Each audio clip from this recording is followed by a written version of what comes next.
என் பிள்ளையே, உன்னால் யாரிடமும் சொல்ல முடியாத அந்த மனவேதனையை நான் அறிவேன். உன் உள்ளத்தில் நீ சுமந்த பாரத்தை வார்த்தைகளாக வெளிப்படுத்த முடியாமல் தவித்ததை நான் பார்த்தேன்.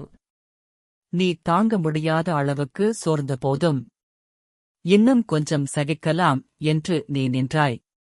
அந்த வலிமை உன்னுடையது அல்ல, அது நான் உனக்குக் கொடுத்தது. நீ எல்லாம் முடிந்துவிட்டது என்று நினைத்து அந்த இடத்திலே நான் புதிய வாழ்க்கையை தயார் செய்து கொண்டிருக்கிறேன்.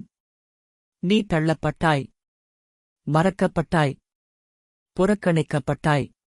ஆனால் நீ ஒருபோதும் கைவிடப்படவில்லை. உன் காயங்கள் உன் தோல்வி அல்ல, அவை உன் சாட்சியாக மாறப்போகிறது. இப்போது அமைதியாக இரு. உன் துடிக்கும் இதயத்தை என் மார்பில் வைத்து ஓய்வெடு. நாளை நீ நினைக்காத வழியில் நான் உன்னை உயர்த்துவேன். நான் உன்னோடு இருக்கிறேன். இன்றும் நாளையும் என்றும்.